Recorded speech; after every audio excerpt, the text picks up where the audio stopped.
സുന്ദരമായ ശ്രീലങ്ക യാത്രയ്ക്ക് ശേഷം ഇനി നമ്മൾ യാത്ര തുടങ്ങുന്നത് ഇന്തോനേഷ്യയിലേക്കാണ്. മനുഷ്യനും പ്രകൃതിയും ഒരുപോലെ അണിഞ്ഞൊരുങ്ങി നിൽക്കുന്ന അത്ഭുത പ്രദേശം. ഇനിയുള്ള ദിവസങ്ങൾ സ്വർഗതുല്യമായ അവിടുത്തെ പ്രദേശങ്ങൾ തേടിപ്പിടിക്കുക എന്നുള്ള ലക്ഷ്യവുമായുള്ള സഞ്ചാരമാണ്. ഇന്ത്യൻ മഹാസമുദ്രത്തിനും ചൈനീസ് ഉൾക്കടലിനും ഇടയിൽ ചിതറിക്കിടക്കുന്ന നൂറുകണക്കിന് ദ്വീപുകളുടെ ഒരു അത്ഭുത ലോകം. അഗ്നിപർവ്വതങ്ങളും നമ്മളെ അവിടെ കാത്തിരിപ്പുണ്ട്. നമ്മൾ കേരളത്തിൽ നിന്നും നേരെ ഫ്ലൈറ്റ് പിടിച്ച് പോകുന്നത് ശ്രീലങ്കയ്ക്ക് മുകളിലൂടെ പറന്ന് മലേഷ്യയിലേക്ക് എത്തിച്ചേരും. അവിടെ നിന്നും നമ്മൾ ഒരു കപ്പൽ പിടിച്ച് ഇന്തോനേഷ്യയുടെ മണ്ണിലേക്ക് എത്തുക എന്നുള്ളതാണ് ലക്ഷ്യം. കോഴിക്കോട് നിന്നും അതിരാവിലെ തന്നെ എണീറ്റ് നെടുമ്പാശ്ശേരിക്ക് പുറപ്പെടുകയാണ്. അമ്മയോട് യാത്രയൊക്കെ പറഞ്ഞ് ഇറങ്ങി നല്ല ചെറിയ മഴയൊക്കെ ഉള്ള തണുപ്പുള്ള ഒരു ദിവസം ചേച്ചിയാണ് എന്നെ ബസ് കിട്ടുന്നിടം വരെ കൊണ്ടാക്കുന്നത്. എന്തായാലും രാവിലെ ആ ഒരു മഴ പെയ്ത് തോർന്നു നിൽക്കുന്ന സമയമാണ്. അതുകൊണ്ട് തന്നെ മഴ നനയാതെ യാത്ര തുടങ്ങാം. എന്നെ ബസ് കിട്ടുന്ന അവിടേക്ക് എത്തിച്ചതിന് ശേഷം ചേച്ചി ബൈ പറഞ്ഞു പോയി. ഞാനിനിയിപ്പോൾ കാത്തിരിപ്പാണ്. 6:40 കോഴിക്കോട് സ്റ്റേഷനിൽ നിന്നുള്ള ആലപ്പി എക്സ്പ്രസ്സിലാണ് നമുക്ക് പോകേണ്ടത്. നേരെ അങ്കമാലിയിലേക്കാണ്. അവിടെ നിന്നും നെടുമ്പാശ്ശേരി എയർപോർട്ട്, അവിടെ നിന്ന് പറക്കണം. ചെറിയ രീതിയിൽ മഴയൊക്കെ പെയ്തു തുടങ്ങി. എന്തായാലും ട്രെയിനിൻ്റെ ടൈമിംഗ് എല്ലാം കറക്റ്റായിട്ട് തന്നെയാണ് എന്നുള്ളതുകൊണ്ട് കണ്ണൂരിൽ നിന്ന് എടുക്കുന്നതാണ്. ഞാൻ അങ്ങനെ പാളയം ബസ് സ്റ്റാൻഡിലേക്ക് വന്നിറങ്ങി.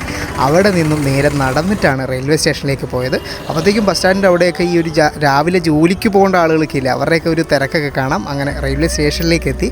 സ്റ്റേഷൻ ഇപ്പം പൊളിച്ചിട്ടേക്കുവാണെന്നുള്ളത് നിങ്ങൾക്കറിയാമല്ലോ, പുതിയ റിനോവേഷൻ്റെ ഒക്കെ ഭാഗമായിട്ട്. അങ്ങനെ അവിടെ നിന്നും ഓൺലൈനായിട്ട് തന്നെ ടിക്കറ്റും എടുത്ത് ഇനിയിപ്പോൾ ട്രെയിന് വേണ്ടിയുള്ള കാത്തിരിപ്പാണ്. റിനോവേഷനൊക്കെ കഴിയുമ്പോഴത്തേക്കും സ്റ്റേഷൻ കാണാനൊക്കെ നല്ല ഭംഗിയൊക്കെ ഉണ്ടാവുമായിരിക്കും അല്ലേ. എന്തായാലും അങ്ങനെ ഓരോ കാര്യങ്ങൾ ചിന്തിച്ചിരിക്കുന്ന സമയത്തേക്ക് ട്രെയിൻ ആ കറക്റ്റ് ടൈമിൽ തന്നെ എത്തി. കണ്ണൂരിൽ നിന്ന് സ്റ്റാർട്ട് ചെയ്യുന്നതായതുകൊണ്ട് തന്നെയുണ്ടല്ലോ വലിയ തിരക്കൊന്നുമില്ല. എനിക്കും സീറ്റൊക്കെ കിട്ടി. അങ്ങനെ വലിയ മഴയൊന്നുമില്ലാതെ അകമ്പടിയോടെ നമ്മൾ യാത്ര നേരെ അങ്കമാലിക്ക് പുറപ്പെട്ടു. നമ്മുടെ നദികളും തോടുകളും ഒക്കെ നിറഞ്ഞ് കവിഞ്ഞ് തന്നെയാണുള്ളത്. ഇനിയിപ്പം നമ്മൾ മലേഷ്യയിലേക്കും അതുപോലെ തന്നെ ഇന്തോനേഷ്യയിലേക്ക് എത്തിച്ചേരുമ്പോഴത്തേക്ക് എന്തായിരിക്കും അവിടുത്തെ അവസ്ഥ എന്നൊക്കെ ചിന്തിച്ചിരിക്കുമ്പോൾ നമ്മുടെ വീഡിയോസൊക്കെ കാണുന്ന ആളുകളെയും കണ്ടുമുട്ടി അവരോടൊക്കെ സന്തോഷമൊക്കെ പങ്കിട്ട് ഞാൻ അങ്ങനെ അങ്കമാലി സ്റ്റേഷനിലേക്ക് എത്തിച്ചേർന്നു. ഈ ട്രെയിനിൽ വന്നിറങ്ങാൻ വേണ്ടിയിട്ട് ഒരുപാട് ആളുകളുണ്ട് കേട്ടോ. എനിക്ക് തോന്നുന്ന ഈ ഒരു ജോലിക്ക് പോകുന്നവരും സ്കൂളിൽ പോകുന്നവർക്കും ഒക്കെ ഒരു ഉപകാരപ്രദമായിട്ടുള്ള ഒരു ട്രെയിനാണ് ഇത്. നേരെ നമ്മൾ ഹൈവേയിലേക്കാണ് വന്നെത്തിയത്. നമ്മൾ അങ്കമാലിയിൽ വന്നിറങ്ങി കഴിഞ്ഞിട്ടുണ്ടെങ്കിൽ ആദ്യമായി കാണേണ്ട ഒരാളുണ്ട്. നമ്മൾ ഒഡീഷയിലെ മലനിരകളിലൊക്കെ കണ്ടിട്ടുള്ള നമ്മുടെ ലിജോ അച്ഛനില്ലേ, അച്ഛൻ അങ്കമാലി വന്നിട്ടുണ്ട്. ജസ്റ്റ് നാട്ടിൽ വന്നതാണ്. അപ്പോൾ എന്തായാലും അച്ഛനെ കൂടി ഒന്ന് കാണാമെന്ന് വിചാരിച്ചിട്ടാണ് ഞാൻ ഇത്രയും നേരത്തെ ഇറങ്ങിയത് കേട്ടോ.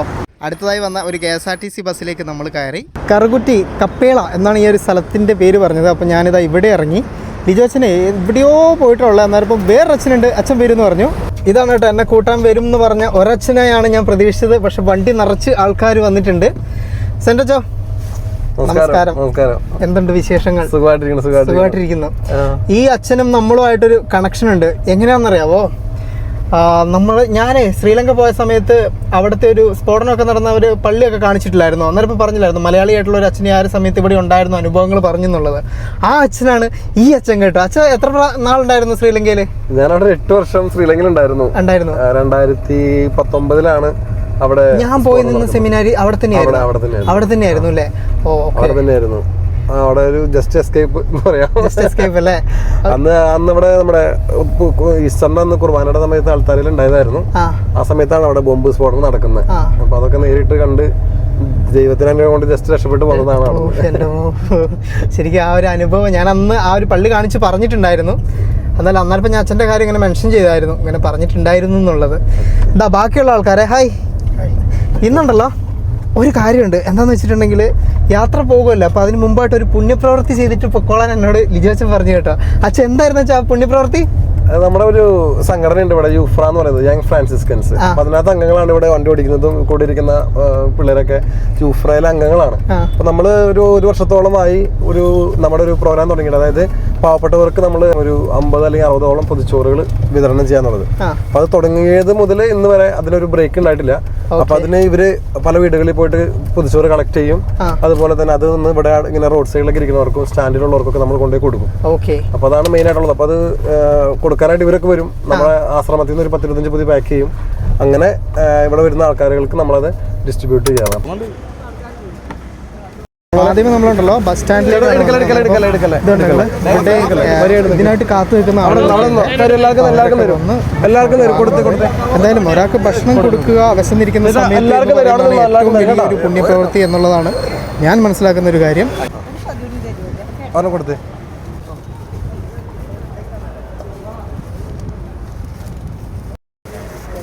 ഉണ്ടോ? അങ്ങനെ വിശന്നിരിക്കുന്ന ആളുകൾക്ക് സ്നേഹത്തിൻ്റെ ഭക്ഷണപ്പൊതികളൊക്കെ സമ്മാനിച്ച് അവരുടെ സന്തോഷമൊക്കെ കണ്ട് നമ്മൾ നേരെ ഇവിടെയുള്ള ഹൗസിലേക്കാണ് വന്നത്. ഞാൻ നേരെ വന്ന് കയറിയപ്പോഴത്തേക്കുണ്ടല്ലോ ഭക്ഷണം കഴിക്കാനുള്ള ടൈം ആയിട്ടുണ്ടായിരുന്നു. ആരുടെ ബർത്ത്ഡേ എന്ന് പറഞ്ഞാൽ ഹാപ്പി ബർത്ത്ഡേ. ആണല്ലേ?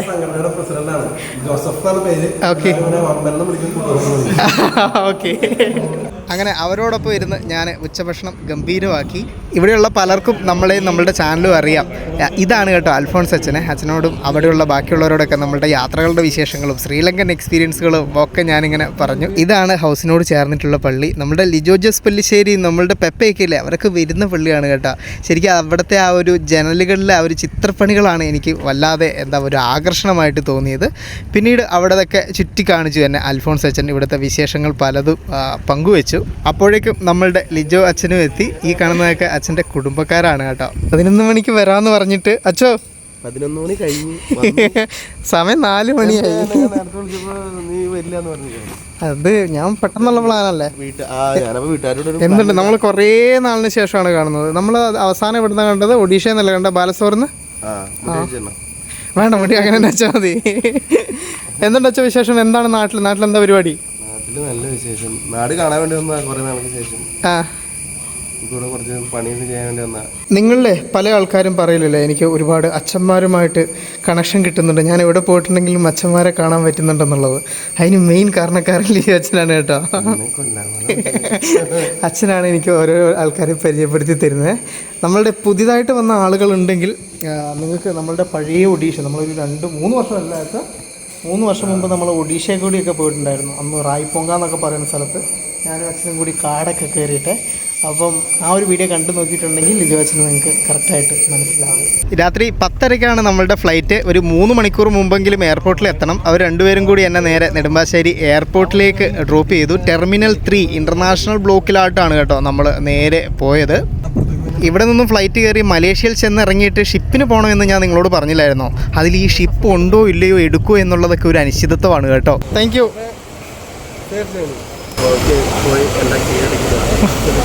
ഇനിയിപ്പോൾ ഉണ്ടല്ലോ പോകുമ്പം എമിഗ്രേഷൻ കഴിയുന്നവരെ ഒരു ടെൻഷനാണ്. അതിൽ ടെൻഷൻ്റെ പ്രധാനപ്പെട്ട കാരണം ഞാൻ പറഞ്ഞില്ല, ഇന്തോനേഷ്യയിലേക്കാണ് പോകണേ. അതുകൊണ്ട് തന്നെ ഞാൻ റിട്ടേൺ ഉള്ള ഫ്ലൈറ്റ് ടിക്കറ്റ് എടുത്തിട്ടില്ല. ഈ മലേഷ്യ പോകുമ്പോൾ റിട്ടേൺ ടിക്കറ്റ് കാണിക്കണമെന്ന് പറഞ്ഞ് ഞാൻ കേട്ടിട്ടുണ്ട്. എന്താകോ എന്തോ. നമ്മളെ ഓടിപ്പാഞ്ഞ് എത്തി. പക്ഷേ 3 മണിക്കൂർ മുമ്പല്ലേ കൗണ്ടർ ഓപ്പൺ ചെയ്തിട്ടുള്ളൂ. അതുകൊണ്ട് കൗണ്ടറിലൊന്നും ആരുമില്ല, ഓപ്പണും ആയിട്ടില്ല. ഇനിയും ഒരു അരമണിക്കൂർ കൂടി ടൈമുണ്ട്. പിന്നെ എന്തായാലും ഇൻ്റർനാഷണൽ അല്ലേ, സോ ഞാൻ വിചാരിച്ച് കുറച്ച് നേരത്തെ ആക്കാം, നേരം പോകണ്ട എന്ന് വിചാരിച്ചങ്ങ് വന്നതാണേ.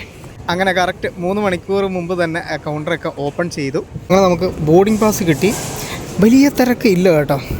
ഇനിയിപ്പം ഇമിഗ്രേഷനാണ്. അപ്പം ഇമിഗ്രേഷൻ കഴിഞ്ഞിട്ട് കാണാവേ. എമിഗ്രേഷനിൽ നമ്മളോട് റിട്ടേൺ ടിക്കറ്റ് ഒന്നും ചോദിച്ചില്ല കേട്ടോ. ഞാൻ പ്രതീക്ഷിച്ചത്രയും വലിയ കടമ്പയൊന്നുമില്ല. ഇൻ്റർനാഷണൽ ശരിക്കും ഒരു നാഷണൽ ട്രിപ്പ് പോലെ തന്നെ കയറി വരാൻ പറ്റുന്ന രീതിയിൽ അത്രയും സിമ്പിളായിരുന്നു. ഇതേ സിംപ്ലിസിറ്റി നമ്മൾ മലേഷ്യയിലേക്ക് ചെന്നിറങ്ങുമ്പം അവിടെ നിന്നും ഉണ്ടായെങ്കിൽ മാത്രം രക്ഷ. ഞാൻ ആദ്യമായിട്ടാണ് കേട്ടോ നെടുമ്പാശ്ശേരിയുടെ ഈ ഒരു ഇൻ്റർനാഷണൽ ടെർമിനലിലേക്ക് വരുന്നത്. കൊള്ളാം, നല്ല ഭംഗിയുള്ള വൃത്തിയുള്ള സുന്ദരമായിട്ടുള്ള ടെർമിനൽ ബിൽഡിങ്. ഞാൻ അവിടെ നിന്ന് എന്തായാലും ലോഞ്ച് ആക്സസ് കിട്ടുമോ എന്നുള്ളത് അറിയാൻ വേണ്ടിയിട്ട് എൻ്റെ HDFCയുടെ കാർഡുമായിട്ട് ഞാൻ പോയി. പക്ഷേ കാർഡ് എന്നെ ചതിച്ചു. ലോഞ്ചിൽ പോയിട്ട് ചമ്മിപ്പോയി തിരിച്ചു വന്ന് ഫുഡ് കോർട്ടിൽ ഇവിടെ നിന്ന് ഒരു ബർഗർ ഞാൻ ഓർഡർ ചെയ്ത് കഴിക്കുകയാണ്. എന്തായാലും വലിയ കുഴപ്പങ്ങളൊന്നും ഇല്ലാതെ എല്ലാ പരിപാടിയും കഴിഞ്ഞു. എന്നോട് അവിടെ നിന്ന് അച്ഛൻ പറഞ്ഞാണ് ഭക്ഷണം കഴിച്ചിട്ട് പോകാമെന്നുള്ളത് കേട്ടോ. അത് മിസ്സായി, സാരമില്ല. എന്നാലും HDFC ഇതൊരുമാതിരി ചതിയായിപ്പോയി, എൻ്റെ കാർഡിനില്ലാത്തത്. ഓക്കെ, ഇനിയിപ്പം ഈ ഒരു ഇവിടം വരെ ഞാൻ വന്നു, പെട്ടെന്ന് തിരക്കിട്ടിങ്ങ് എത്തി. എന്തൊക്കെയാണ് നമ്മുടെ പ്ലാന്, പ്രൊസീജിയർ എന്നുള്ളതൊന്നും ഞാൻ പറഞ്ഞില്ലല്ലോ. അതായത് നമുക്ക് മലേഷ്യയിലേക്ക് പോകാൻ വേണ്ടിയിട്ട് ഇന്ത്യക്കാർക്ക് വിസ ആവശ്യമില്ല, നിങ്ങൾക്കറിയാലോ. എന്നാലിപ്പോൾ അതിനൊരു MDAC എന്ന് പറഞ്ഞിട്ടൊരു ഫോമുണ്ട്. അതിൻ്റെ ഒരു സൈറ്റിൽ കയറി നമ്മൾ അത് രജിസ്റ്റർ ചെയ്യാണ് വേണ്ടത്. അതിൻ്റെ അത് നമ്മളുടെ ടിക്കറ്റ്, അതുപോലെ തന്നെ നമ്മളുടെ പാസ്പോർട്ട് ഡീറ്റെയിൽസ്, ബാക്കിയുള്ള കാര്യങ്ങളാണ് എൻ്റർ ചെയ്യേണ്ടത്. അത് ചെയ്യുമ്പോൾ നിങ്ങളൊരു കാര്യം പ്രത്യേകം ശ്രദ്ധിക്കുക. എന്ന് വെച്ചിട്ടുണ്ടെങ്കിൽ ഇതിൻ്റെ അകത്തുണ്ടല്ലോ, നമ്മൾ ഗൂഗിളിൽ ഇത് സെർച്ച് ചെയ്യുന്ന സമയത്ത് ഫേക്ക് സൈറ്റുകളുണ്ട്, പൈസയൊക്കെ വാങ്ങുന്ന ടൈപ്പ്. എന്നാലും ഇപ്പോൾ ഇത് ഒറിജിനലായിട്ട് ഉള്ള സൈറ്റിൽ ഇതിന് പേയ്മെൻ്റ് ഒന്നുമില്ല, ഫ്രീ ആണ്. ഇന്ത്യക്കാർക്ക് ഫ്രീ ആണ്, 30 ദിവസത്തേക്ക് നമുക്ക് അവിടെ താമസിക്കാം. അപ്പോൾ അങ്ങനെയുള്ള സൈറ്റിൽ പോയി പേയ്മെൻറ്റ് ചെയ്ത് കുടുങ്ങരുത്. ഞാൻ ആദ്യമേ എടുത്ത സമയത്ത് എനിക്ക് അങ്ങനെ ഒരു അങ്ങനെ പോയി എനിക്ക് ഫേക്കാണെന്ന് തോന്നിയിട്ട് പിന്നെ ഞാൻ ഒറിജിനൽ സൈറ്റ് തപ്പിപ്പിടിച്ചെടുത്ത് അതിൻ്റെ അകത്തു നിന്നാണ് ചെയ്തത്. ഞാൻ ആ ഒരു സൈറ്റ് ഈ ഒരു വീഡിയോൻ്റെ ഡിസ്ക്രിപ്ഷനിൽ വെക്കാം കേട്ടോ. ഇന്തോനേഷ്യൻ വിസ ഞാൻ മുൻകൂട്ടി എടുത്തത് നമ്മുടെ വീഡിയോസൊക്കെ കാണുന്ന ബാബുവേട്ടൻ്റെ ഗ്ലോബൽ കൺസൾട്ടൻസി എന്ന് പറയുന്ന ഒരു സ്ഥാപനമുണ്ട് ചാലക്കുടിയിൽ, അവിടെ നിന്നാണ്. അവരുടെ കോൺടാക്ട് നമ്പർ ഞാൻ ഡിസ്ക്രിപ്ഷനിൽ വെക്കാം, നിങ്ങൾക്ക് പോവുകയാണെങ്കിൽ എടുക്കാം കേട്ടോ വിസ. ഈ മലേഷ്യയിലേക്ക് എൻട്രി ചെയ്യാൻ വേണ്ടിയിട്ട് അവരുടെ ഒരു പ്രധാനപ്പെട്ട ക്രൈറ്റീരിയയിൽ ഒന്ന് പറയുന്ന ഈ ഒരു ഫോമും, അതുകൂടാതെ ഹോട്ടൽ ബുക്കിംഗ്, പിന്നെ റിട്ടേൺ ടിക്കറ്റ്. ഞാൻ ഇവിടെ നിന്ന് ഇന്തോനേഷ്യ പോകാനുള്ളൊരു പ്ലാനല്ലേ, അന്നേരം ഇപ്പോൾ റിട്ടേൺ ടിക്കറ്റ് എടുക്കാൻ പറ്റില്ലല്ലോ.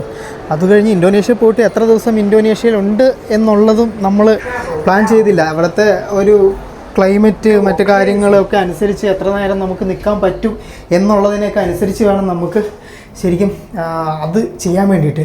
അതുകൊണ്ട് ഞാൻ റിട്ടേൺ ടിക്കറ്റ് ബുക്ക് ചെയ്തിട്ടില്ല. അപ്പോൾ ഓൾറെഡി എൻ്റെ കയ്യിൽ ഇന്തോനേഷ്യൻ വിസയുണ്ട്. അപ്പോൾ അത് കാണിച്ചിട്ട് അവിടെ നിന്ന് കയറ്റി വിടുമോ ഇല്ലയോ എന്നുള്ളത് എനിക്ക് അവിടെ ചെന്നാലേ അറിയാൻ പറ്റത്തുള്ളൂ കേട്ടോ. യെസ്, നമ്മൾ ഗേറ്റിൻ്റെ അങ്ങോട്ട് വന്നു. അപ്പം അതിനായിട്ട് അവിടെ ചെന്നാലേ പറയാൻ പറ്റുള്ളൂ. ഇവിടുത്തെ ഇമിഗ്രേഷനിൽ ഞാൻ കാര്യം പറഞ്ഞപ്പോൾ അവർ പ്രത്യേകിച്ചൊന്നും പറഞ്ഞൊന്നുമില്ല. ഞാൻ പിന്നെ റിട്ടേൺ ടിക്കറ്റ് എടുത്തിട്ടില്ല എന്നുള്ള കാര്യം പറഞ്ഞിട്ടില്ല. ഞാൻ അവിടെ നിന്ന് വേറെ രാജ്യത്തേക്ക് പോകാമെന്ന് പറഞ്ഞിട്ട് വിസയാണ് കാണിച്ചു കൊടുത്തത്. മേ ബി ചിലപ്പോൾ അത് മതിയായിരിക്കും, അറിഞ്ഞുകൂടെ. നമുക്ക് എന്തായാലും ഡയറക്റ്റ് പോയിട്ട് അന്വേഷിക്കാം. നമ്മളുടെ ഗേറ്റ് ഇത് അവിടെ കാണുന്നതാണ്.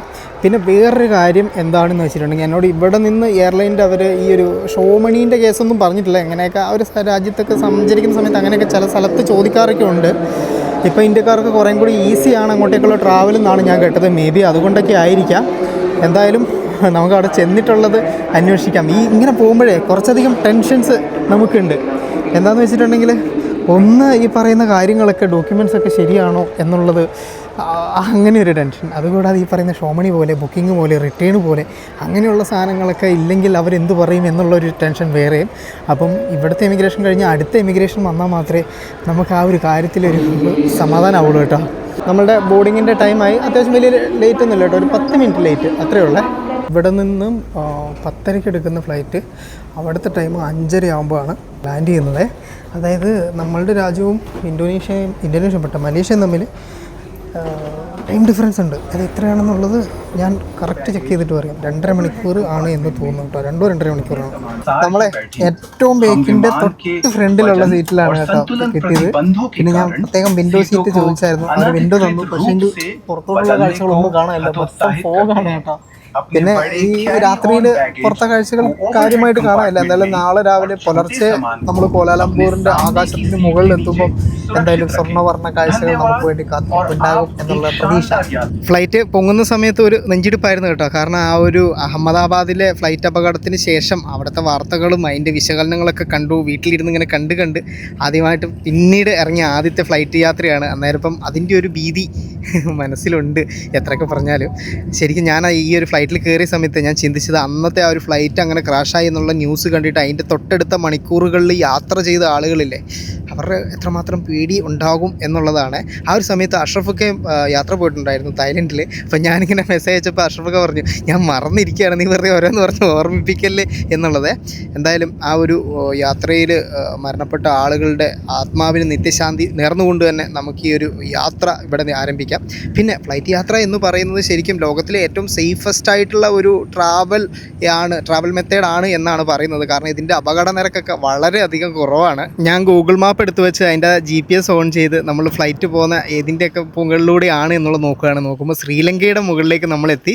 ഞാൻ എന്നിട്ട് താഴോട്ടേക്ക് അതിൻ്റെ ലൈറ്റ് വല്ലതും കാണാനുണ്ടോ ശ്രീലങ്കയുടെ എന്നുള്ളത് നോക്കി. കാണാൻ പറ്റുന്നുണ്ട് കണ്ണുകൊണ്ട്. പക്ഷേ ഈ ഒരു ഫ്ലൈറ്റിലിരുന്ന് അത് ഷൂട്ട് ചെയ്യുക എന്നുള്ളത് കുറച്ച് ബുദ്ധിമുട്ടാണ്. അങ്ങനെ ലോക്കൽ ടൈം 5 മണിയോട് കൂടി അനൗൺസ്മെൻറ്റ് വന്നു. നമ്മളിതാ ഏകദേശം അടുത്തിരിക്കുന്നു. താഴെ നോക്കുമ്പോഴത്തേക്കും അത് ആ ദ്വീപിലെ ലൈറ്റുകളൊക്കെ കാണാൻ പറ്റുന്നുണ്ട്. വിമാനം പതുക്കെ താന്നു തുടങ്ങി. പക്ഷേങ്കിലുണ്ടല്ലോ, കോലാലംപൂർ ടൗണും വിട്ട് വീണ്ടും നമ്മൾ പുറത്തേക്ക് വന്നിട്ട് ഈ ഒരു എയർപോർട്ടിരിക്കുന്ന അവിടെയാണ് ലാൻഡ് ചെയ്യുന്നത്. ഈ എയർ ഏഷ്യ എന്ന് പറയുന്ന എയർലൈൻ കമ്പനിയുടെ ഒരു പ്രധാനപ്പെട്ട ഹബ്ബാണ് ഈ പറയുന്ന കോലാലംപൂർ എയർപോർട്ട്. അതുകൊണ്ട് തന്നെ വന്നിറങ്ങുമ്പോൾ അവരുടെ ഒരുപാട് വിമാനങ്ങൾ നിരത്തിയിട്ട കാഴ്ച നമുക്ക് കാണാം. ഫ്ലൈറ്റ് ലാൻഡ് ചെയ്തു, എല്ലാവരും എഴുന്നേറ്റ് നിന്ന് തുടങ്ങി. അങ്ങനെ നമ്മളുടെ അടുത്ത രാജ്യത്തേക്ക് ലാൻഡ് ചെയ്തു. ഇനിയിപ്പോൾ നമ്മൾ ഇതാ കാല് കുത്തുന്നു. Thank you.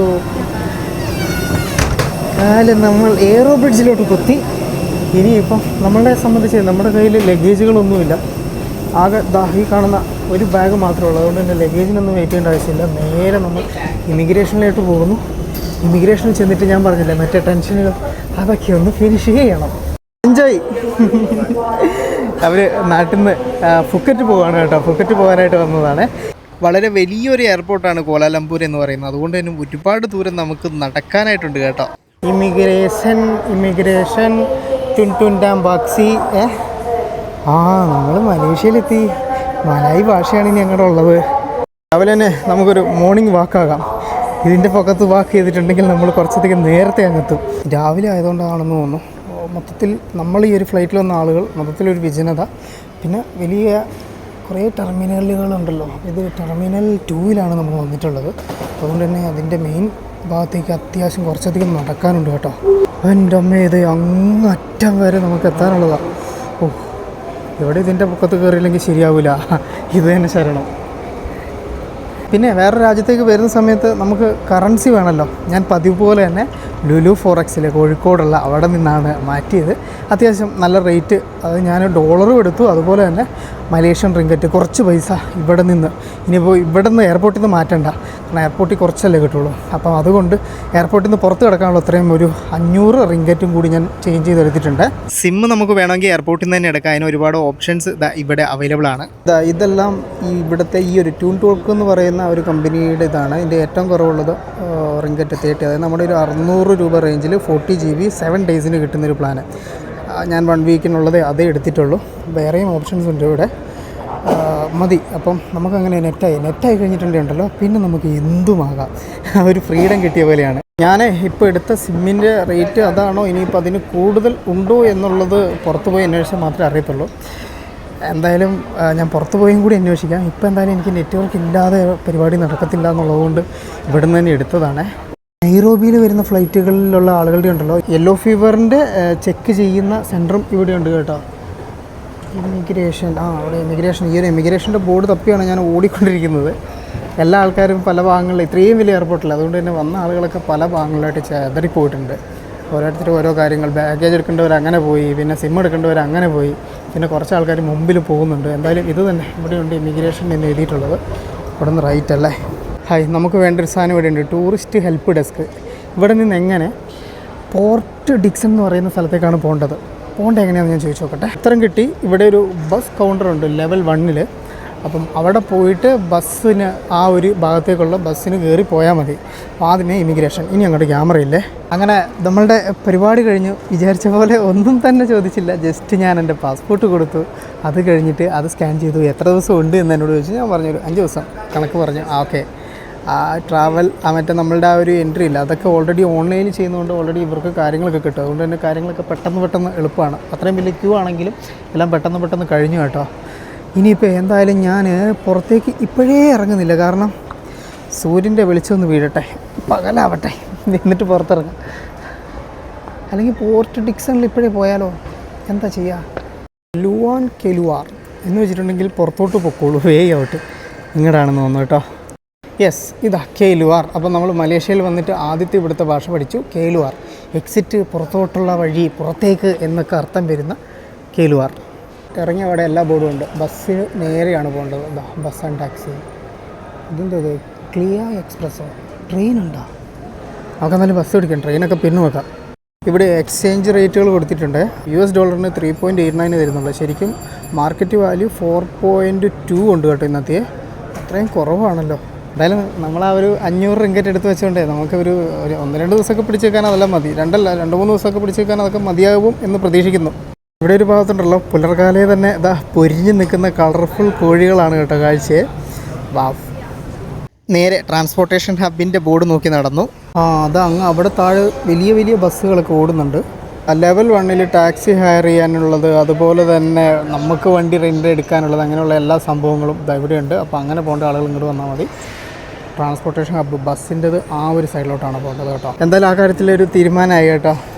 ബസ് ഇല്ല, ഒന്നെങ്കിൽ ടാക്സി വിളിക്കണം, അല്ലെങ്കിൽ ഗ്രാബ് വിളിക്കണം. ഇത് രണ്ടിലേ അങ്ങോട്ട് പോകാൻ പറ്റുള്ളൂ എന്നാണ് പറഞ്ഞത്. ഇനി നമ്മൾ എന്ത് ചെയ്യും?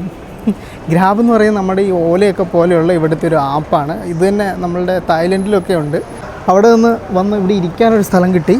എന്തായാലും സൂര്യൻ വന്നിട്ട് തീരുമാനിക്കാമെന്ന് വിചാരിച്ചിട്ട് ഞാനിവിടെ വെയിറ്റ് ചെയ്യണം. എന്നിട്ട് ഇവിടെ നിൽക്കുമ്പോണ്ടല്ലോ, ഈ ഗ്രാബിൽ കാറ് ബുക്ക് ചെയ്ത ആളുകളില്ലേ, ഈ ഒരു അവരുടെ വണ്ടി വരുന്നത് ഇവിടെയാണ് കേട്ടോ നോക്കുന്നത്. അവിടെ കുറേ ഇത് കണ്ടോ, സ്ക്രീൻ കണ്ടോ നിങ്ങൾ? എന്നിട്ട് ഓരോ വണ്ടികൾ വരുന്നത് കാണിക്കും. അപ്പോൾ നമ്മളുടെ നമ്പറിലുള്ള വണ്ടി എത്താറായെന്നുള്ളത് ആ ഒരു സ്ക്രീനുകളിൽ നോക്കി നമുക്ക് കൺഫേം ചെയ്യാം. എന്നിട്ട് ആ ഒരു ഗേറ്റ് വഴി പുറത്തോട്ട് ചെന്നിട്ടുണ്ടെങ്കിൽ നമുക്ക് വണ്ടിയിൽ കയറി പോവാം. ഇവിടെ നിന്ന് ഒരു മണിക്കൂർ ഓട്ടമാണ് അങ്ങോട്ടേക്കുള്ളത്. ഈ ഒരു ഗ്രാബിന് ശരിക്കും എനിക്ക് കാണിക്കുന്ന 1400 രൂപ വരുന്നുണ്ട്. അല്ലാതെ ഇവിടുന്ന് ബസ്സിന് ഞാനിപ്പോൾ ഓൺലൈനൊക്കെ ചെക്ക് ചെയ്യുന്ന സമയത്ത് ഇങ്ങനെ പറയുന്നത് $10 അല്ലെങ്കിൽ $13 $10 $10 പോട്ടെ 10 ഇവിടുത്തെ പൈസ, അതായത് ഒരു 200 രൂപ റേഞ്ചിന് നമുക്ക് ഇവിടെ നിന്നും സെരമ്പൻ എന്ന് പറയുന്നൊരു സ്ഥലമുണ്ട്. ഓരോ സ്ഥലങ്ങളെ ഈ സെരമ്പനിൽ ചെന്നിട്ട് അവിടെ നിന്ന് ലൈൻ ബസ് മാറി കയറിയിട്ട് അതിങ്ങനെ ഒരു കോൺ പോലെയാണ് ഇങ്ങനെ, അപ്പം നമുക്ക് പോർട്ട് ഡിക്സണിലേക്ക് പോകാൻ പറ്റും. അത് ഒരു $13 ഇവിടെ നിന്ന് അങ്ങോട്ട്, അത് കഴിഞ്ഞിട്ട് അവിടെ നിന്ന് മിക്കവാറും ഒരു $13 ഇങ്ങോട്ട്, എങ്ങനെയൊരു $30 അല്ല 30 മലേഷ്യൻ റിങ്കറ്റ് ഉണ്ടാകണം. ഞാൻ ഇപ്പോൾ എന്ത് ചെയ്യുന്നുള്ളതാ ചിന്തിച്ചിങ്ങനെ ഇരിക്കുക. പോവാണോ? നാട്ടിലെവിടെയാണെന്ന് പറഞ്ഞ പയ്യന്നൂർ, കാസർഗോഡ് ഡിസ്ട്രിക്റ്റിൽ തൃക്കേപ്പൂർ പഞ്ചായത്തിൽ ഉടുമ്പന്തറ. ഓക്കെ, ഇവിടെ വർക്ക് ചെയ്യാണ് 10 വർഷമായിട്ട്. അടിപൊളി. ഞാനിങ്ങനെ എന്ത് ചെയ്യുന്നുള്ളത് ഇങ്ങനെ കൺഫ്യൂഷൻ അടിച്ച് നിൽക്കുമ്പോഴാണ് നിങ്ങളെല്ലാവരും വർക്ക് ചെയ്യുന്നതന്നെയാ? ആ ആണോ? ഓക്കെ. ആ പുറത്താണ്, ഒമാനില്ല. ഓ, കണ്ടതിൽ സന്തോഷം. ഏതാ ബസ് സ്റ്റാൻഡ് പറഞ്ഞ്? TBS അല്ലേ? ആ, TBS ആണ് ഇവിടുത്തെ മെയിൻ ബസ് സ്റ്റാൻഡ്. അവിടെ പോയിട്ടുണ്ടെങ്കിൽ എങ്ങോട്ടും ബസ് കിട്ടുന്നതാണ് കേട്ടോ പറഞ്ഞത്. എന്തായാലും കണ്ടത് നന്നായി കേട്ടോ നിങ്ങളെ. ആപ്പ് കൂടാതെ ഡി ഡ്രൈവ് എന്ന് പറഞ്ഞിട്ട് മറ്റൊരു ആപ്പ് കൂടി ഉണ്ട്. ഇപ്പം എനിക്ക് അവർ പറഞ്ഞു തന്നതാണ്. അപ്പോൾ ഇതിൻ്റെ അകത്തൊരു ഓപ്ഷൻ എന്താണെന്ന് വെച്ചിട്ടുണ്ടെങ്കിൽ, ഇവിടെ നമ്മൾ ഇതെല്ലാം അടിച്ചു കൊടുത്ത് സെറ്റാക്കിയതിന് ശേഷം നമുക്കിത് ബാർഗെയിൻ ചെയ്യാനുള്ള ഓപ്ഷനുണ്ട്. പോകേണ്ട സ്ഥലങ്ങൾ, അതായത് ഒരു പൈസ സ്റ്റാർട്ടിങ് വരും, അതിൻ്റെ അകത്തുനിന്ന് അതിന് പിക്ക് ചെയ്തില്ലെങ്കിൽ $1 ഇങ്ങനെ ഇവിടുത്തെ റിങ്കറ്റ് എമൗണ്ട് കൂട്ടി നമുക്ക് ഇങ്ങനെ ലേലം വിളിക്കുന്ന പരിപാടി പോലെ ചെയ്യാൻ പറ്റുമേ. എന്തായാലും കൊള്ളാം. ഞാൻ ഇനി കുറച്ച് നേരം ലേലം വിളിക്കട്ടെ. ഇവിടെ ഉണ്ടല്ലോ ഹോട്ടൽ റൂം അല്ലാതെ ഇത് ക്യാപ്സ്യൂൾ റൂംസ് ബുക്ക് ചെയ്യാനുള്ളൊരു ഓപ്ഷനുണ്ട്. ഇതുണ്ടെങ്കിൽ ഇതുപോലത്തെ ക്യാപ്സ്യൂൾസിൽ നമുക്ക് താമസിക്കാം. വലിയ എമൗണ്ട് വരില്ല എന്നുള്ളതാണ് എൻ്റെ ഒരു വിശ്വാസം. എയർപോർട്ടിനുള്ളിൽ തന്നെ അങ്ങനെ ഒരു താമസം. ഇതുണ്ടോ ക്യാപ്സ്യൂൾ, കൊള്ളാം അല്ലേ? ഇതാണ് അതിൻ്റെ ഓപ്ഷൻസ്. സിംഗിൾ ക്യാപ്സ്യൂൾ 3 മണിക്കൂറിന് 159 റിങ്കറ്റ്. പിന്നെ ഇതുണ്ടോ ഇങ്ങനെയാണ് റേറ്റ്. അത് സ്യൂട്ടുണ്ട്, ക്യൂൻ ക്യാപ്സ്യൂളുണ്ട്. പിന്നെ നമുക്ക് ലോക്കർ മാത്രം വേണമെങ്കിൽ ലോക്കറിൻ്റെ സൗകര്യം മാത്രമുണ്ട് കേട്ടോ. കൊള്ളാം അല്ലേ? പുറത്ത് ഇതിനേക്കാളും ചീപ്പായിട്ട് റൂംസ് കിട്ടും കേട്ടോ. ഞാൻ ആ പറഞ്ഞ ആപ്പിൽ ഇപ്പം ഡ്രൈവേഴ്സുമായിട്ട് ബാർഗെയിൻ ചെയ്തുകൊണ്ടിരിക്കുകയാണ്. ഞാൻ 42 രൂപയാണ് അങ്ങോട്ടേക്ക് ഇട്ടിട്ടുള്ളത്, പോർട്ട് ഡിക്സണിലേക്ക് തന്നെ. അപ്പോൾ അവരെല്ലാവരും പറയുന്ന ഒരു 63 രൂപ ആ റേഞ്ചാണ് കേട്ടോ പറയുന്നത്. ഈ ടൈമിംഗ് ഒക്കെ അനുസരിച്ച് ഇതിൻ്റെ റേറ്റിൽ വ്യത്യാസം വരും കേട്ടോ. അത് ഒരാൾ 58 രൂപ പറഞ്ഞു. അപ്പോൾ ഞാനത് ഡിക്ലൈൻ ചെയ്തു. എനിക്ക് 50 രൂപ എങ്കിലും വരുവാണ് എടുക്കാമെന്നുള്ളൊരു പ്ലാനിലാണ് ഞാനിപ്പോൾ നിൽക്കുന്നത്. അതും ഡിക്ലൈൻ. 68 പറഞ്ഞിടത്ത് നിന്ന് 43-ന് ഒരാൾ, ഈ കാണുന്ന വിജയകുമാർ എന്ന് പറയുന്ന ചേട്ടൻ, പുള്ളിയുടെ നമ്പർ ഇതാണ്. പുള്ളിക്കാരൻ അക്സെപ്റ്റ് ചെയ്തിട്ട് എന്നോട് A10, ഇതാണ് A10 എന്ന് പറയുന്ന തൂണ്, ഇതിൻ്റെ ചുവട്ടിൽ വന്ന് നിൽക്കാൻ പറഞ്ഞേ. വെയിറ്റിംഗ്, നോക്കട്ടെ പുള്ളി വരുമോ എന്നുള്ളത്. 3 മിനിറ്റും 19 സെക്കൻഡുമാണ് കാണിക്കുന്നത്. നമ്മുടെ ഡ്രൈവർ ചേട്ടനുണ്ടല്ലോ ഇവിടെ തന്നെ ഉണ്ടായിരുന്നു. അപ്പോൾ എന്നെ ഫോണിൽ വിളിച്ചു. അതാണ് വണ്ടി. മുന്നാടി ഇറുക്ക മുടിയും താനേ മുമ്പിൽ തന്നെ കയറാൻ. എന്തായാലും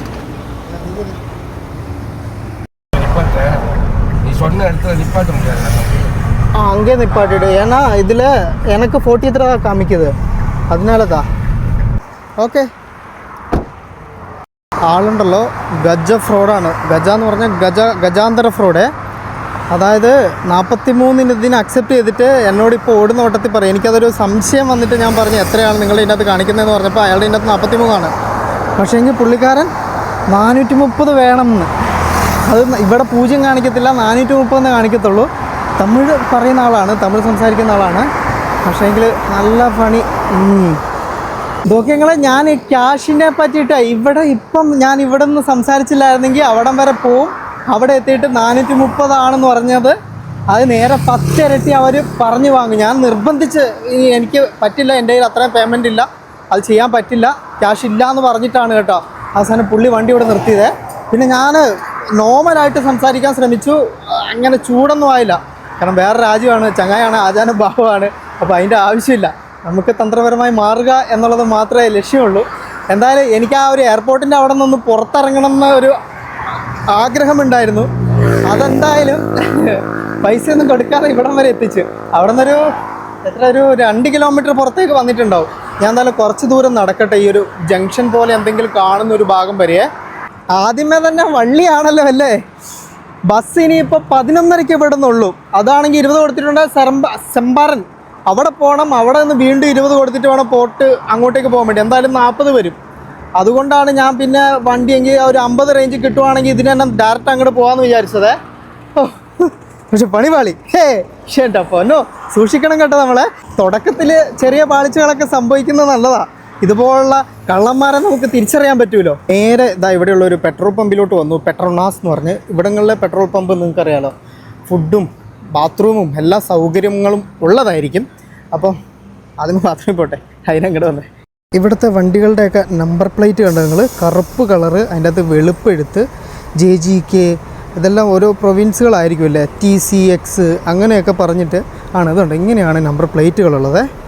ഞാൻ ഇതിൻ്റെ ഉള്ളിൽ തന്നെ ഇതാ ഇങ്ങനത്തെ ഷോപ്പുണ്ട്. അപ്പോൾ ഇവിടെ ഒരു മണി എക്സ്ചേഞ്ചർ ഉണ്ട്. ഞാൻ അവിടെ പോയിട്ട് കുറച്ച് എങ്ങനെയാണ് എക്സ്ചേഞ്ച് റേറ്റ് എന്നുള്ളതെന്ന് നോക്കട്ടെ.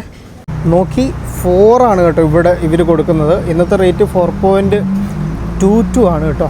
ഞാൻ അടുത്ത വണ്ടി ബുക്ക് ചെയ്തിട്ടുണ്ട് കേട്ടോ. പുള്ളിക്കാരൻ വരുന്നുണ്ട്. അത് ഇവിടെ നിന്നിപ്പം റേറ്റ് കുറഞ്ഞിട്ടുണ്ട്, 45 തന്നെയാണ്. എന്തായാലും ഇപ്രാവശ്യം ഞാൻ വണ്ടി കയറുന്നതിന് മുമ്പ് SU45 3K അതാ വരുന്നുണ്ട്. അപ്പോൾ വരുന്നതിന് മുമ്പ് എന്തായാലും പ്രൈസ് ചെക്ക് ചെയ്തിട്ട് ചെയ്യുന്നുള്ളൂ. Thank you. ഞങ്ങളുണ്ടല്ലോ അങ്ങനെ എല്ലാം പറഞ്ഞ് സംസാരിച്ചു. ആള് നൈസാണ്. What's your name sir? ദിൻ. Okay. Your house is near by only, na? Okay, you are from this province. Your house, village? My village not far from here. We 10 kilometers from here. Oh, from here 10 kilometer. Okay. ആദ്യമേ ഇവരോടൊന്ന് സംസാരിച്ച് നമുക്കൊരു എന്താ പറയുക, ഒരു സൗഹൃദം സ്ഥാപിക്കണമല്ലോ. നല്ല നല്ല റോഡുകളൊക്കെ, ഹൈ നൈസ്. അന്നേരം അതിനുവേണ്ടി എന്തെങ്കിലുമൊക്കെ സംസാരിക്കണമല്ലോ. അങ്ങനെ സംസാരിക്കുന്നതാണ് കേട്ടോ. ഇതുണ്ടല്ലോ, ഈ ഒരു എയർപോർട്ടിനോട് അടുത്തുള്ള ഒരു മസ്ജിദാണ് നമ്മളാ കാണുന്നത്. യാത്ര ചെയ്യുന്ന ആളുകൾക്ക് വേണ്ടിയൊക്കെ ഉള്ളത്. പോലീസിൻ്റെയൊക്കെ വണ്ടി നൈസുണ്ട്. ഹോണ്ടയുടെ ഏതാണത്? പിന്നെ പോലീസ് മറ്റേ ബൈക്കും ഉണ്ട് കേട്ടോ. കവാസക്കിയുടെ ബൈക്കിലാണ് ഇവിടുത്തെ പോലീസുകാരൊക്കെ പോകുന്നത്. അതല്ലേ ഇത് നമ്മുടെ കാർണിവൽ അല്ലേ പോകുന്നത്? ആണോ? ഈ എയർപോർട്ടിൻ്റെ ഇവിടെ നിന്ന് പോകുന്ന വഴിയിലൊക്കെ ഉണ്ടല്ലോ, നമ്മളുടെ പാം ട്രീ ഇല്ലേ, പാം ഓയിൽ എടുക്കുന്ന മറ്റേ ട്രീ, ആ സാധനത്തിൻ്റെ ഒരുപാട് വലിയ കൃഷിയുണ്ട്. നമ്മുടെ ചേട്ടനുണ്ടല്ലോ വീട് വന്നിട്ട് ഇവിടെ നിന്ന് ഒരു 10 കിലോമീറ്റർ മാത്രം ദൂരെയുള്ള ഒരു ഗ്രാമത്തിലാണ് എന്നാണ് എന്നോട് പറഞ്ഞത്. അവിടെ നിന്ന് കിലോമീറ്ററോളം ദൂരത്തിൽ ഈ ഒരു നമ്മുടെ എണ്ണപ്പനകളില്ലേ, എണ്ണപ്പനകളുടെ കൃഷി നടക്കുന്ന ഏരിയ ഉണ്ട്. ശരിക്കും നമ്മളുടെ ചേട്ടൻ പറഞ്ഞത് ഇതും എയർപോർട്ടിൻ്റെ ലാൻഡ് തന്നെയാണ്. അത് അവർ ഇപ്പോൾ കൃഷി ചെയ്യുന്നതാണ്. ഭാവിയിലേക്ക് ഇനിയിപ്പോൾ ആവശ്യങ്ങൾ വരുന്ന സമയത്ത് എസ്റ്റാബ്ലിഷ് ചെയ്യാൻ പറ്റുമല്ലോ. അപ്പോൾ അതിന് വേണ്ടിയിട്ട് ലാൻഡ് അങ്ങനെ എടുത്തിട്ടേക്കുന്നതാണ് കേട്ടോ. ഇവിടെ നിങ്ങൾ ആ ഒരു സർക്യൂട്ട് കണ്ടോ, സപ്പാങ് ഇൻ്റർനാഷണൽ സർക്യൂട്ട്, അതായത് Formula 1 റേസിങ് നടക്കുന്ന ട്രാക്ക് ഇത് ഇവിടെ ഉണ്ട് എന്നാണ് കേട്ടോ പറഞ്ഞത്. ഞാൻ കാണിച്ചു തരാം. അതാ നമുക്ക് അങ്ങ് ദൂരമായിട്ട് കാണാം പെട്രോനാസ്. അത് കേട്ടോ, ചെറിയ രീതിയിലൊരു പച്ച കളറിലൊക്കെ നമുക്ക് ഒരു ട്രാക്കിൻ്റെ ഭാഗങ്ങളൊക്കെ കാണുന്നുണ്ട്. നിങ്ങൾ കാണുന്നുണ്ടോ മരച്ചില്ലയുടെ ഇടയ്ക്ക് കൂടിയൊക്കെ? ഇവിടെ നിന്ന് നമുക്ക് കാണാം ഈ താഴെ കാണുന്നത്. അവിടെ ഇന്ത്യയിലും ഉണ്ട് ഇതുപോലെ, അങ്ങനെ കറങ്ങി വരുന്നുണ്ട്, അതിലേ കറങ്ങുന്നുണ്ടത്. ബുദ്ധ സർക്യൂട്ട് എന്ന് പറഞ്ഞിട്ടുള്ള ഒരു റേസിംഗ് സർക്യൂട്ട് നമുക്കും ഉണ്ട് കേട്ടോ. നമ്മുടെ ഡ്രൈവറേട്ടനെ ഓടിക്കുന്ന വണ്ടി പ്രോട്ടോൺ എന്ന് പറയുന്ന കമ്പനിയാണ്. This is a Malaysian company, right? Okay, പ്രോട്ടോണിന്. പിന്നെ നമ്മുടെ മുമ്പിൽ പ്രോഡുവ. ഓക്കെ, ഈ കാണുന്ന മോഡൽ പ്രോഡുവ എന്നുള്ളതാണ്. ഇതും മലേഷ്യൻ കമ്പനി ആണെന്നാണ് കേട്ടോ പറഞ്ഞത്. ഇവിടുത്തെ ഉണ്ടല്ലോ 56,000 റിങ്കറ്റ്, അതായത് നമ്മളുടെ ഒരു 13 ലക്ഷം രൂപ, അല്ല 11,30,000 രൂപ, ആ ഒരു റേറ്റ് വരും ഈ ഒരു കാറിന് ഇവിടുത്തെ ഓൺ റോഡ് പ്രൈസ് കേട്ടോ. നമ്മുടെ ദിനേട്ടനുണ്ടല്ലോ എയർപോർട്ടിൽ 3 മാസം വരെ അവിടെ ജോലി ചെയ്യുമായിരുന്നു. അതിനുശേഷം പെൻഷൻ ആയതിനു ശേഷം വെറുതെ വീട്ടിലിരിക്കണ്ട എന്ന് പറഞ്ഞിട്ട് ഇങ്ങനെ വണ്ടി എടുത്തിട്ടിട്ട് ഇങ്ങനെ ടാക്സി ഓടുന്നതാണ് കേട്ടോ. കൊള്ളാമല്ലേ? എപ്പോഴും അധ്വാനിക്കാൻ താല്പര്യപ്പെടുന്ന മനുഷ്യർ, നല്ലൊരാളെ എനിക്കും ഒരുപാട് ഇഷ്ടപ്പെട്ടു. കാരണം എനിക്ക് എല്ലാ കാര്യങ്ങളും പറഞ്ഞു തരുന്നുണ്ട്, എല്ലാം കാണിച്ചു തരുന്നൊക്കെയുണ്ട് കേട്ടോ. ഇവിടുത്തെ ഈ ഒരു പാം ഓയിലിൻ്റെ ഈ ഒരു എണ്ണപ്പനകൾ കണ്ടപ്പോഴാണ് ഞാൻ ഒരു കാര്യം ഓർത്തത്. പണ്ട് നമ്മൾ മലേഷ്യയുമായിട്ട് ഒരു പാം ഓയിൽ ഇറക്കുമതി കരാറൊക്കെ ഉണ്ടായിട്ടുണ്ടായിരുന്നു. അത് കഴിഞ്ഞിട്ട് ഇറക്കുമതിൻ്റെ പേരിൽ കുറച്ചധികം പ്രശ്നങ്ങൾ, നാട്ടിൽ എണ്ണ വില കുറഞ്ഞു, അത് കഴിഞ്ഞിട്ട് അതിൻ്റെ പേരിലുള്ള അഴിമതികളൊക്കെ ഉണ്ടായിട്ടുണ്ടായിരുന്നു. ഇപ്പോഴാണ് അത് എൻ്റെ മനസ്സിലോട്ട് അങ്ങോട്ട് ഒഴുകി വന്നത് കേട്ടോ. ചെറിയ ഏരിയയിലൊന്നുമല്ല, നമ്മളുടെ നാട്ടിലൊക്കെ റബ്ബറൊക്കെ വെച്ചേക്കുന്ന പോലെയാണ് ഇവിടെ പാം ഓയിലിൻ്റെ ഇത് വെച്ചേക്കുന്നത്.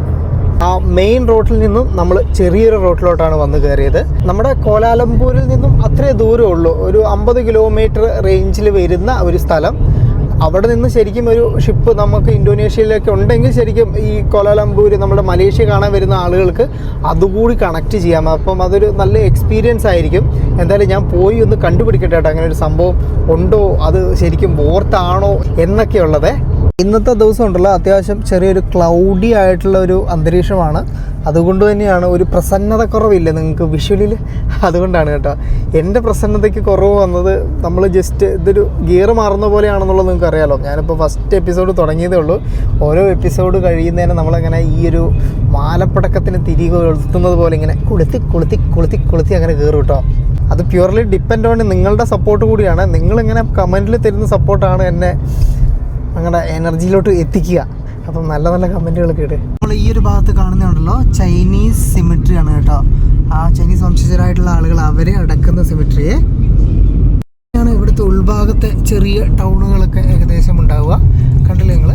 അതിനും ഒരു പ്രത്യേക ഒരു ഭംഗിയെല്ലാം ഉണ്ട് കേട്ടോ. ആ കാണുന്നതും ഒരു പഴയ ടൗണാണ് കണ്ടോ. ബിൽഡിങ്ങുകളൊക്കെ ഏകദേശം ഒരുപോലെ തന്നെയാണ് ഇരിക്കുന്നത്. നല്ല മഴമേഘങ്ങൾ കുഞ്ഞുകൂടി വരുന്നുണ്ട് കേട്ടോ. ഇന്നലെ ഫ്ലൈറ്റ് ഇറങ്ങുന്ന സമയത്തും ഇടിമിട്ടും മഴയൊക്കെ ഉണ്ടായിരുന്നു. ഇവിടെ പിന്നെ ഇടയ്ക്ക് മഴയും ഇതൊക്കെ വന്നു പോയിരിക്കും. ഇനി പിന്നെ നിങ്ങൾക്ക് ഇവിടുത്തെ പെട്രോളിൻ്റെ വില എത്രയാണെന്നുള്ളത് അറിയണ്ടേ?